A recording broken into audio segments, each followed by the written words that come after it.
So Ryan, as you know, we consume content from all different kinds of places, and our conversation this morning really stemmed from an article that you and I both shared with each other. It was almost like at the same time. Yeah. The idea of the article is talking SASE at the board level. So Ryan, when we were talking about this article, it really correlated with the video that we just did on the SEC ruling that came down. One of the questions in here, and I'd be really curious to get your opinion. So when we think of SASE, do we think of this as a disruptive technology or a disruptive approach? I really like the idea of the disruptive approach to this, because technology in some ways it can kind of come and go, but when we look at how are we quantifying the risk, how are we protecting the data and the systems that are most at stake, that mean the most to us, then whatever technology kind of is the flavor of the day or the tried and true, that can come and go, but we're always focused on what really matters. I really like that approach.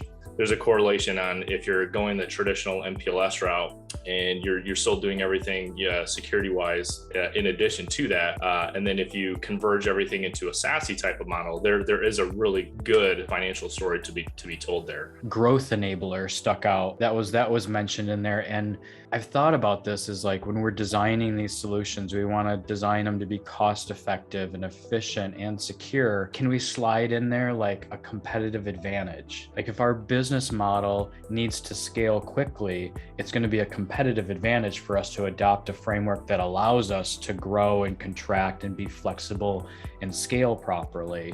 One of the infographics that stuck out was, the financial pieces there, the security piece, all these different, areas of concern that we've got to think about all at the same time. It requires all of us sharing our opinions, all of us coming up with solutions to kind of figure out what's the right way to approach this. I just see really good things when we kind of flip it around and say, how can we get to yes? How can we be an enabler?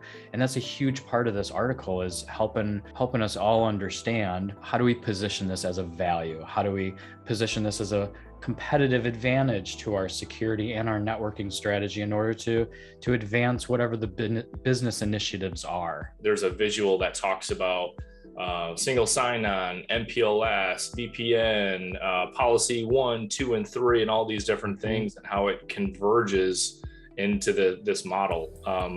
So when I hear you say, like, let's get to yes, if you have a team that is really open to making that digital transformation change that we continue to hear day in and day out, I'm trying to take some of the bias out of this, but it is a lot easier to get to yes, because if you put everything down on paper and you whiteboard this out on how you can actually get there, it's like, okay, that really does make sense. This isn't just like a sales tactic, if you will. There's one thing in here that stood out when we're talking about enablers, financial performance enablers, but in the sense that what actually happens when we delay change? When we delay moving to a platform like this, or in the direction because of other challenges, be it hardware is paid for and we've got this perceived value for 2 more years because we've paid for it and we've got to keep it operationalized, but are some of these holding the business, holding the performance of the business and ourselves back by holding on to these legacy products, and how does that impact the long term of how we cost things out, how we cost systems, how we cost solutions out in order to move forward?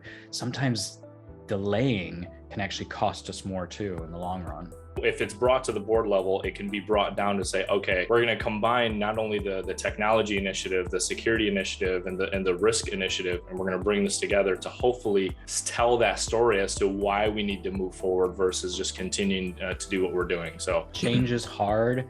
It takes a lot, and every situation has little differences, little nuances that have to be taken into account. But in the broader sense, this isn't a fleeting type of technology. It's not something that there's going to be SASE 2.0 or 3.0 technology wise. Right.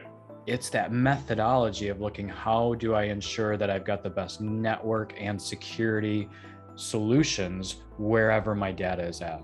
wherever my users are at, wherever data needs to interact with each other in between clouds. We've got a single platform to help our professionals actually succeed, to really succeed. That's what this is about.